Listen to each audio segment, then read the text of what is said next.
ஜீவனுள்ள நல்ல பிதாவே, ஆமென். நம் ஆண்டவர் இயேசு கிறிஸ்துவின் இணையற்ற நாமத்திலே இந்த காலை வேளையிலே உங்கள் யாவருக்கும் என்னுடைய அன்பான வாழ்த்துக்களை தெரிவித்துக் கொள்கிறேன். ஆண்டவர் தருகின்ற சமாதானமும் சந்தோஷமும் உங்கள் வாழ்க்கையிலே எப்பொழுதும் காணப்படுவதாக. அல்லேலூயா.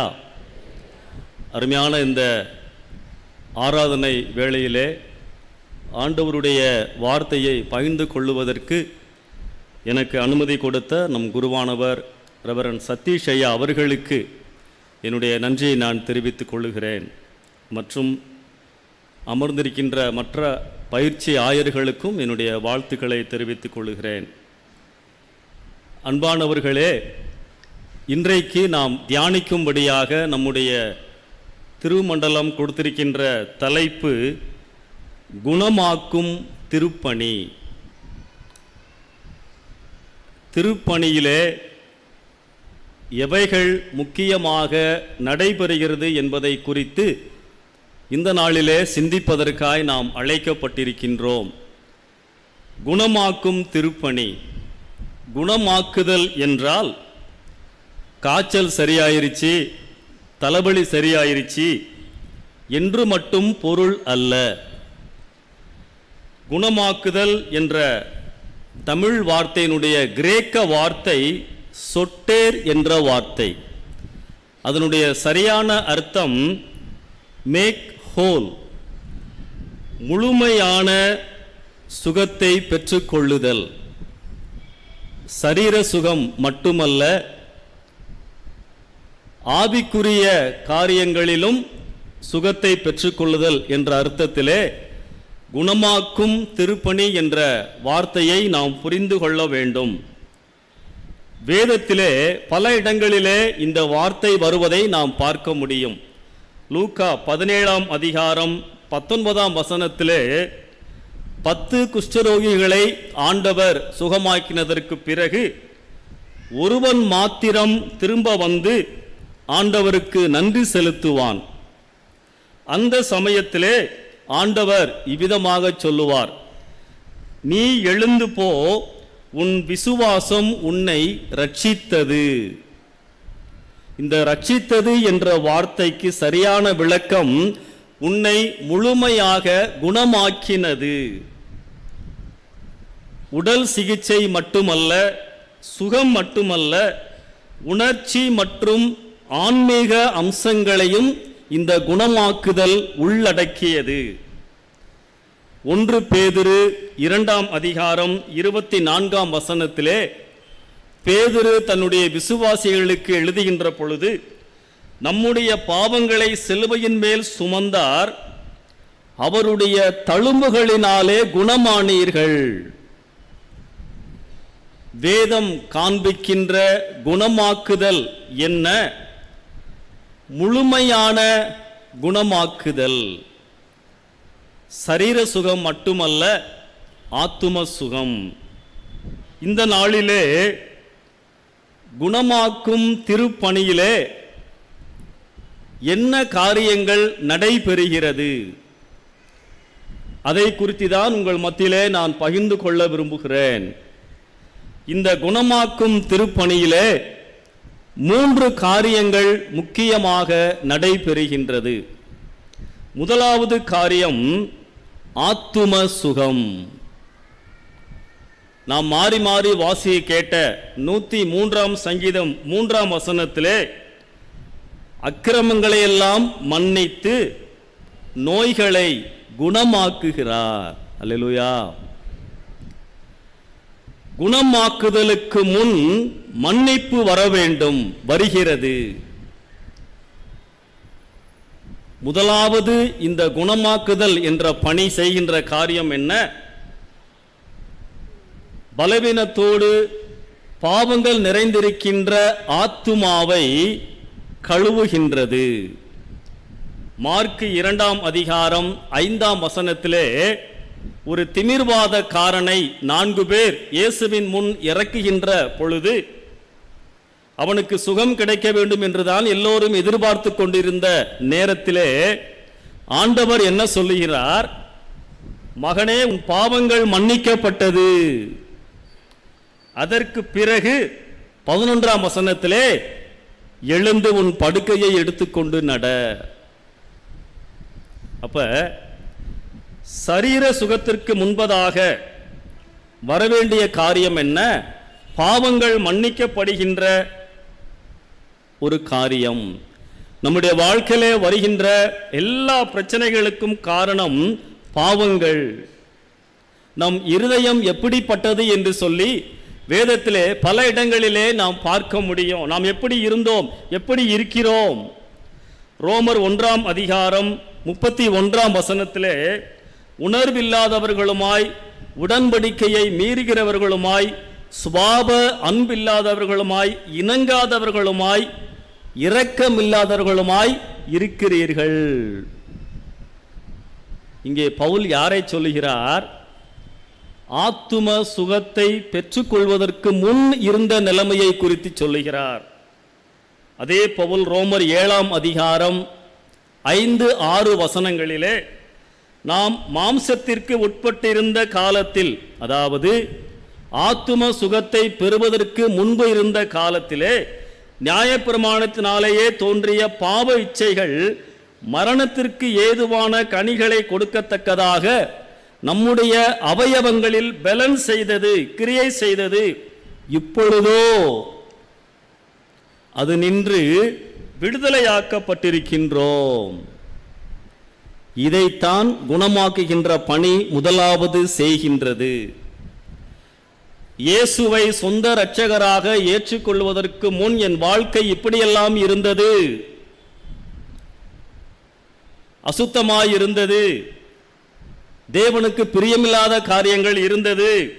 ஆனால் ஆண்டவர் என்னை தொட்டார், ஆண்டவர் என்னை மாற்றி இருக்கிறார், அந்த ஆத்தும சுகத்தை எனக்கு கொடுத்திருக்கிறார், என் கடந்த கால பாவங்களை மன்னித்து விட்டார். எத்தனை பேர் சொல்ல முடியும்? இந்த ஆத்தும சுகத்தை நான் எப்படி பெற்றுக்கொள்வது? இது எப்படி நடைபெறுகிறது? அது முக்கியம் இல்லையா? வேதம்தான் நம் வாழ்க்கையின் அளவுகோல். 1 யோவான் 1ஆம் அதிகாரம் 7, 8, 9 வசனங்களை யாராவது வாசியுங்கள். 1 யோவான் 1ஆம் அதிகாரம் 7, 8, 9.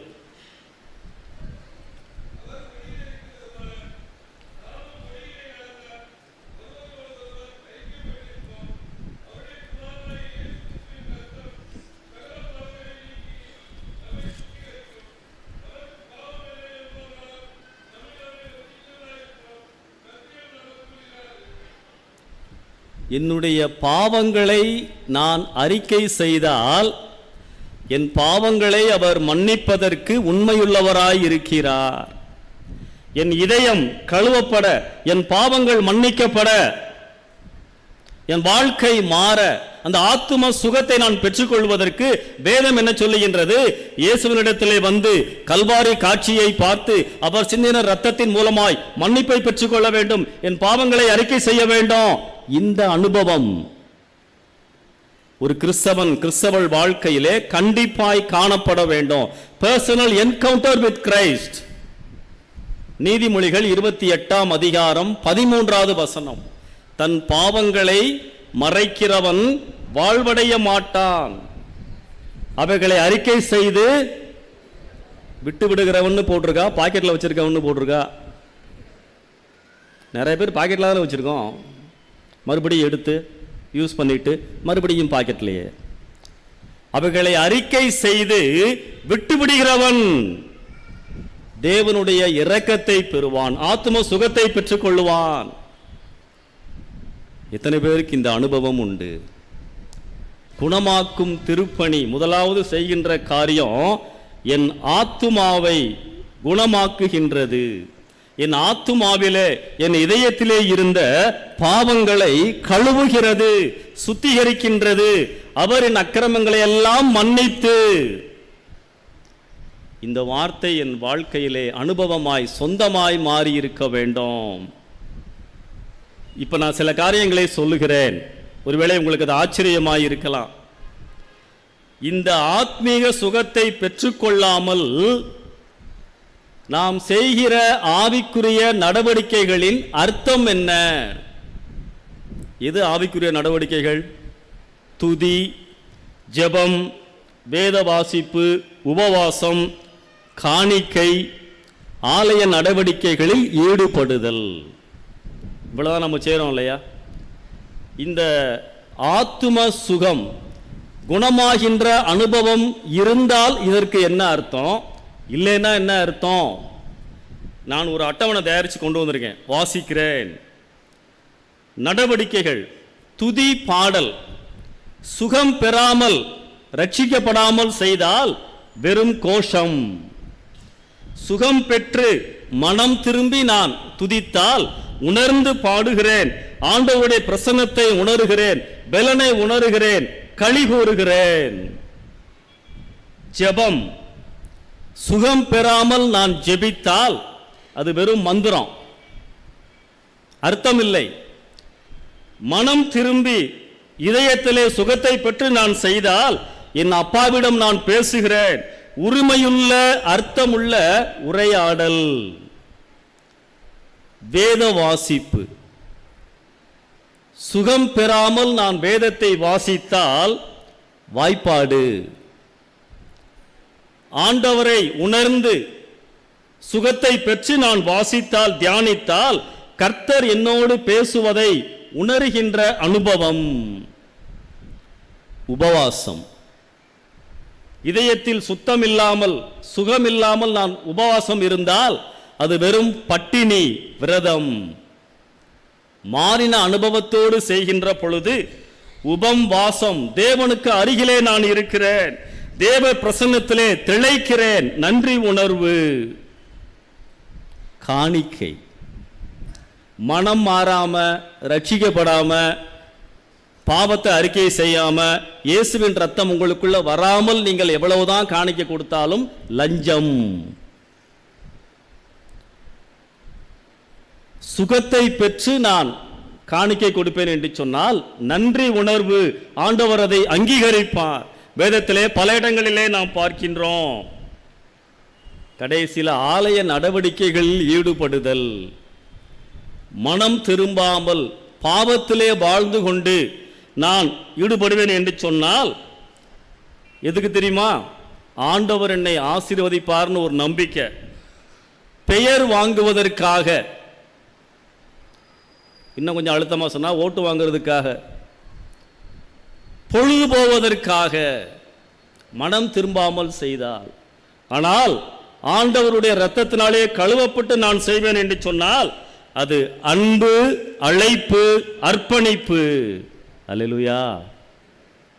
யோசிச்சு பாருங்க, இந்த ஆத்தும சுகம் நான் வைத்திருக்கிறேனா, நான் பெற்றிருக்கிறேனா? குணமாக்கும் திருப்பணியிலே முதலாவது காரியம் ஆண்டவரின் ஆத்துமாவை கழுவுகிறார். இரண்டாவது காரியம் என்ன நடைபெறுகிறது? இரண்டாவது ஆவியானவரின் சுத்திகரிப்பு. ஆத்தும சுகத்திற்கு பின் வருகின்ற காரியங்கள், ஆண்டவர் என்னை சுத்திகரிக்கிறார், உருவாக்குகிறார், உள்ளான மனிதனிலே மாற்றங்களை கொண்டு வருகிறார். நான் இணங்குகின்ற பொழுது இன்னர் ஹீலிங் என்று சொல்லுவார்கள், குணநலன்களில் மாற்றங்கள். முதலாவது வேத பட வாசியை கேட்டோம் இல்லையா? யாத்ராகமம் 4ஆம் அதிகாரம் 10 முதல் 17 வசனங்கள். மோசேயை ஆண்டவர் அழைத்த ஒரு நிகழ்வு.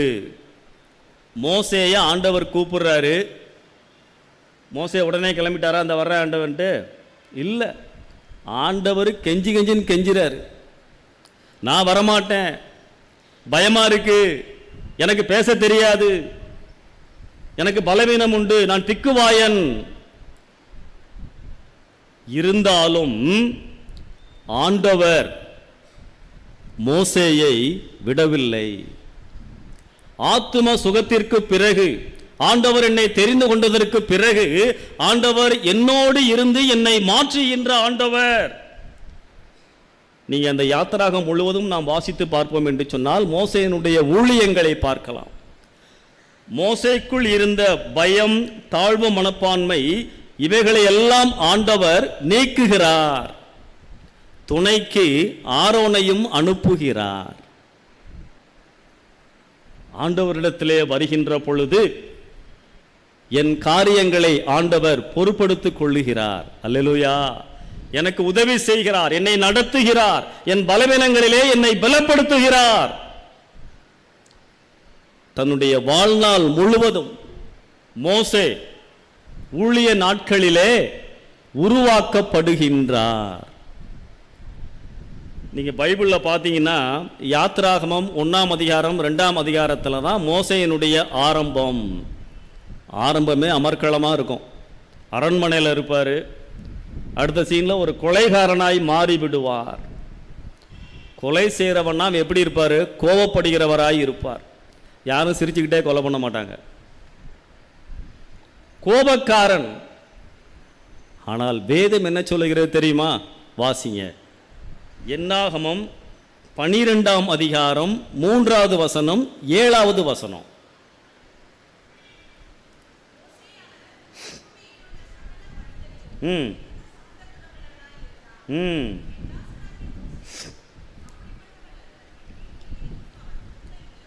எங்கும் உண்மையுள்ளவன், சாந்த குணமுள்ளவன். யாருங்க சொல்றா? ஆண்டவர் சொல்றார். பல வருஷங்களுக்கு பிறகு அழைப்பை பெற்று ஆண்டவரோடு இணைந்து வாழ ஆரம்பித்ததற்கு பிறகு மோசே இப்பொழுது எப்படி அறியப்படுகிறார்? சாந்த குணம் உள்ளவன். மோசேயா? அமைதியானவன், இருக்கிற இடமே தெரியாது. கொலைகாரன், சாந்தமுள்ளவன், உண்மையுள்ளவன். எப்படி? ஆண்டவரோடு 40 நாட்கள் என்று சொல்லி ஆண்டவரோடு நெருக்கமாய் இருந்ததனுடைய விளைவு என்ன? தேவ சாயலை பெற்றுக் கொண்டார். ஆத்தும சுகத்திற்கு பிறகு சுத்திகரிப்பு. ஆவியானவர் என்னை உருவாக்கி கொண்டே இருக்கின்றார். எனக்குள் இந்த மாற்றங்களை செய்வதுதான் குணமாக்கும் திருப்பணி. மோசே ஆண்டவரோடு நெருக்கமாய் இருந்தார். ஒரு கட்டத்தில் அவர் மலையிலிருந்து இறங்கி வரும் பொழுது அவருக்கே தெரியல.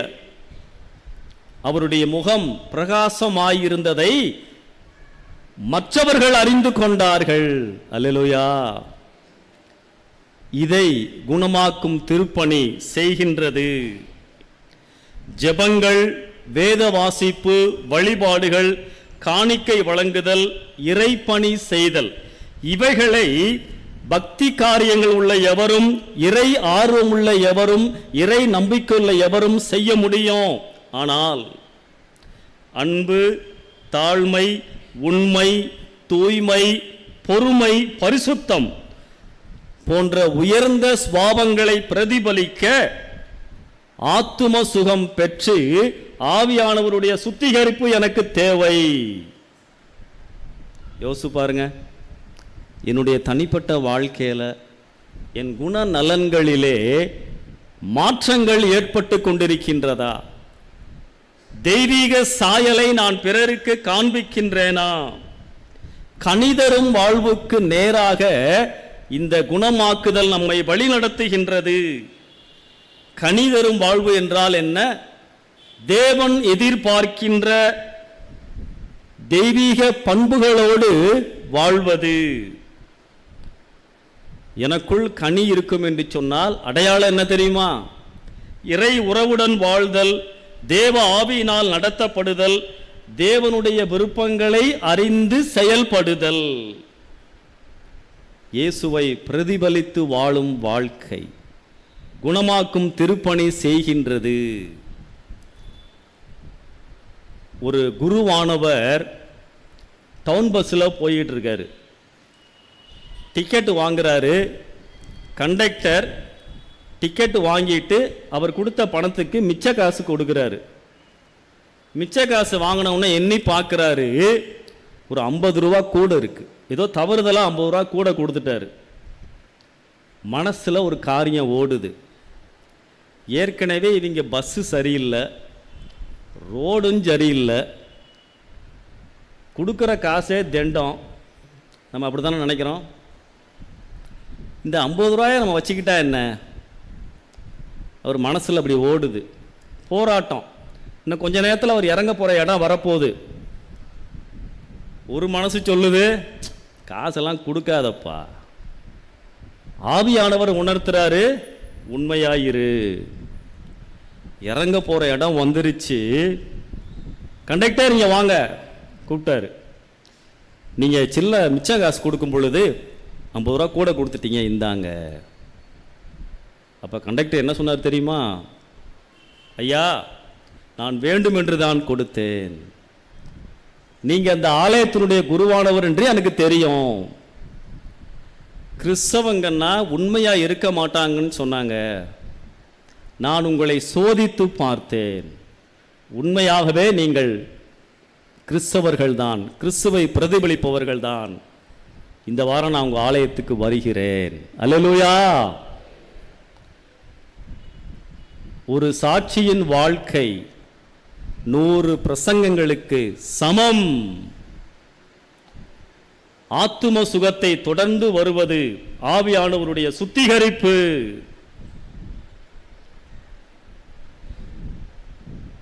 பவுல் அவருடைய வாழ்க்கையில் பார்த்தீங்கன்னா அவரும் இப்படித்தான்.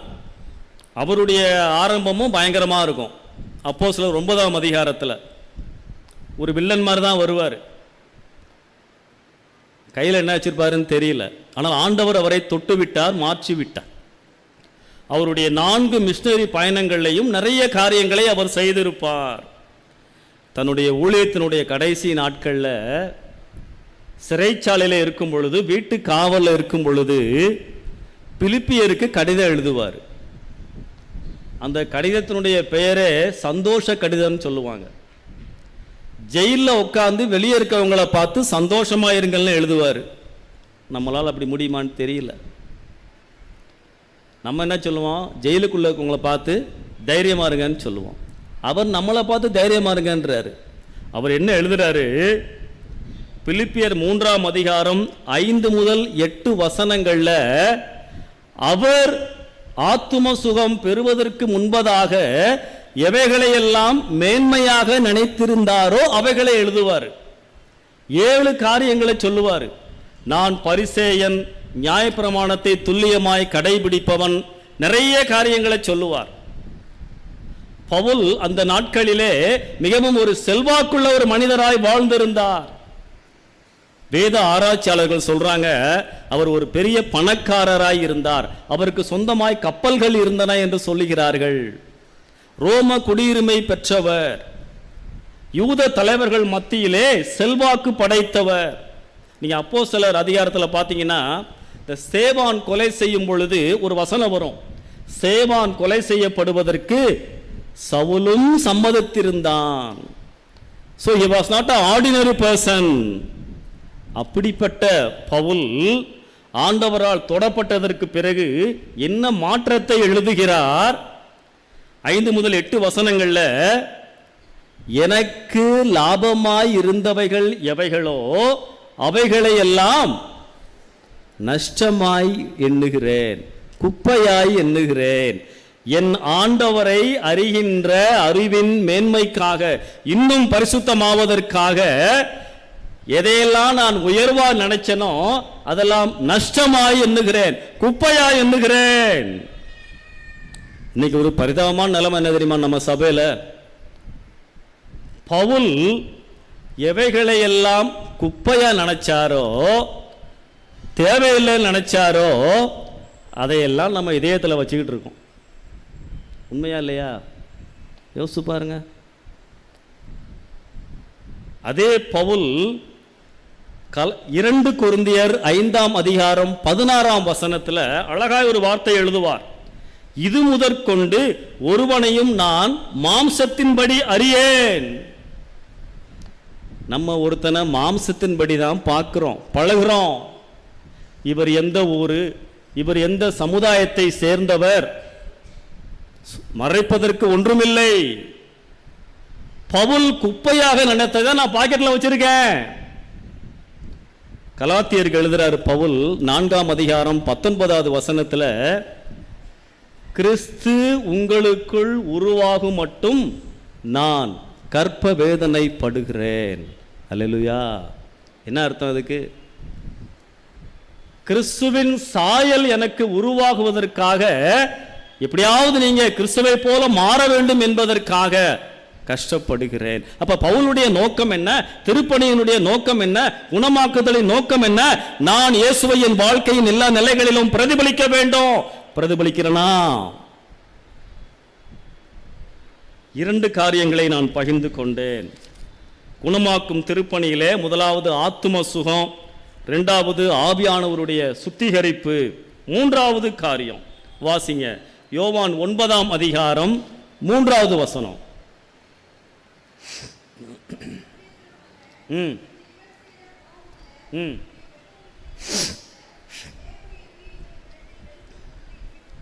ஆமென். சுவிசேஷ பாட வாசியை கேட்டோம் இல்லையா? பிறவி குருடன் கேட்கிறாங்க, இவன் இப்படி பிறந்ததற்கு என்ன காரணம்? இவன் செய்த பாவம் அல்ல. ஏன்னா பிறக்கும் பொழுதே அவன் குருடனாத்தான் இருந்திருக்கிறான். ஒருவேளை பெற்றோர்கள் செய்த பாவமா? இயேசு அழகாய் பதில் சொல்லுகிறார், தேவனுடைய கிரியைகள் வெளிப்படும் பொருட்டு இப்படி பிறந்தான். திருவிவிலியத்தில் இப்படி போட்டிருக்கு, கடவுளின் செயல் இவர் வழியாக வெளிப்படும் பொருட்டே இப்படி பிறந்தார். The work of God might be displayed in his life. ஆண்டவருடைய மகிமையான மகத்துவமான கிரியைகள் வெளிப்படுவதற்காக இவனுக்கு இந்த குறையை ஆண்டவர் வைத்திருக்கிறார். இப்ப குணமாக்கும் திருப்பணி எவைகளை எனக்கு உணர்த்துகின்றது? ஆண்டவருக்கு மகிமையை கொண்டு வருகின்றது. இவன் சுகமானதினால் இவனை பார்ப்பவர்கள் இப்படி இருந்தானே, பிறக்கும் பொழுதே கண் தெரியாமல் கண்ணே இல்லாமல் இருந்தானே, பார்க்கிறானே, இதை செய்தது யார்? அவர் எவ்வளவு பெரியவர், ஆண்டவருக்கு மகிமை. அப்ப குணமாக்கும் திருப்பணி ஆண்டவரின் வல்லமையை மகிமையை உலகிற்கு அறிவிக்கின்றது. நான் இவனை குணமாக்குவதற்காக இவன் குருடனாய் பிறந்திருக்கிறான். சுகமாக்கப்பட்டவனும் சுற்றி இருந்தவர்களும் அவனை பார்த்தவர்களும் இயேசுவை விசுவாசிக்க ஆரம்பிக்கிறார்கள். இதுல இன்னொரு சத்தியம் என்ன? என் வாழ்க்கையிலே சில கசப்பான அனுபவங்களை, சில போராட்டங்களை, சில இழப்புகளை, சில தோல்விகளை தேவன் அனுமதிக்கின்ற பொழுது எல்லோரும் என்னை பார்த்துக்கிட்டு தான் இருக்காங்க, ஆண்டவர் என்னை தொடுவார், அதையும் மக்கள் பார்ப்பார்கள், நான் விடுதலை பெறுவேன், ஆண்டவரை மகிமைப்படுத்துவேன், மற்றவர்களும் மகிமைப்படுத்துவார்கள். அந்த நம்பிக்கையை எனக்கு ஆண்டவர் கொடுக்கிறார். ஆண்டவருக்கு மகிமையை கொடுக்கின்றது. அன்பானவர்களே, குணமாக்கும் திருப்பணியிலே 3 காரியங்களை நான் பகிர்ந்து கொண்டேன். ஆத்தும சுகம், ஆவியானவருடைய சுத்திகரிப்பு, ஆண்டவருடைய மகிமை.